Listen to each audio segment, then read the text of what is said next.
অনুব্রতর বাড়ির ছাদে জয় শ্রীরাম পতাকা ঘিরে শুরু রাজনৈতিক চাপানুতোর। পুলিশের নিরাপত্তাতেই রয়েছে দাপুটে ওই তৃণমূল নেতার বাড়ি, কিন্তু তারই মধ্যে শনিবার সকালে দেখা গেল এক অন্য ছবি। পুলিশের ঘেরাটোপের মধ্যেও অনুব্রতর বাড়ির ছাদে উঠল গেরুয়া পতাকা।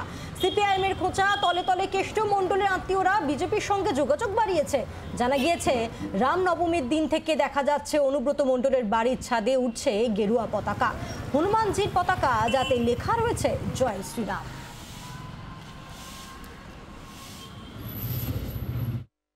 প্রথমে বেদি করে তৃণমূল কংগ্রেসের পতাকা সারা বছর ধরে অনুব্রত মণ্ডলের বাড়ির সামনে জল জল করে উঠছে। আর যেখানে শ্রী রামের পতাকা বললেন, তো অনুব্রত মণ্ডল এমন একজন মানুষ যিনি তার দিনটা শুরু করতেন শিবের মাথায় জল ঢেলে ফুল চাপিয়ে। তো সেই মানুষটার নিজস্ব দুর্গাপুজো আছে, নিজস্ব কালী পুজো আছে, ভোলে বাবার তিনি বিশেষ ভক্ত। তো তার বাড়িতে শ্রীরামের পতাকা উঠবে, তিনি একজন হিন্দু, এটা তো স্বাভাবিক, এটা তো অস্বাভাবিক কিছু নয়। রামনবমী হয়েছে, তারপরে হয়তো রামের পতাকা দেখা গেছে, এটা তো স্বাভাবিক, এটা অস্বাভাবিকই আছে। আর বিরোধীরা কি বলছে না বলছে তাতে সবসময় কিছু এসে যায় না। কেষ্টর ঘরের ছাদে যে রামনবমীর পতাকা আছে, সে তো মমতা ব্যানার্জি আগেই বলেছেন যে ওর সঙ্গে বিজেপি যোগাযোগ হয়েছে, ও ছাড়া পাবে। ফলে ওদের ছাড়া পাওয়ার জন্য অভিষেক মমতা যদি বিজেপির সঙ্গে যোগাযোগ করতে পারে, তাহলে কেষ্টরা দোষ কী আছে? ওরা যারা ছাড়া পেতে চাইবে তাদেরকে বিজেপির পায়ের তলায় থাকতে হবে। অনুব্রত ছাড়া পাওয়ার জন্যে বিজেপির সঙ্গে যোগসাজস করবে, বাকি যারা এদিক ওদিক ঘুরে বেড়াচ্ছে তারাও যোগাযোগ রাখছে, আর মমতা ব্যানার্জি এবং তার ভাইপো যোগাযোগ রাখছে। আর ইনি অমিত মালভিয়া লিখেছেন, অবশেষে সমস্ত পাপীরা প্রভু রামের চরণে শান্তি পায়।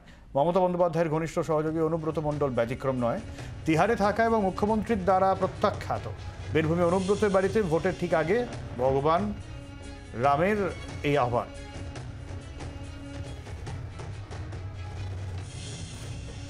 কি বলেছেন এ নিয়ে শান্তনু সেন, শুনুন। অনুব্রত মণ্ডল আমাদের দলের জেলা সভাপতি, আমাদের দলের অত্যন্ত গুরুত্বপূর্ণ নেতা। রাজনৈতিক প্রতিহিংসা পরায়ণতার কারণে তাকে জেলবন্দি করে রাখা হয়েছে। এখনও কোনো দোষী প্রমাণিত তিনি হননি। তার বাড়িতে বদমাইশি করে কে কী পতাকা লাগাচ্ছে না লাগাচ্ছে তাতে কিছু যায় আসে না।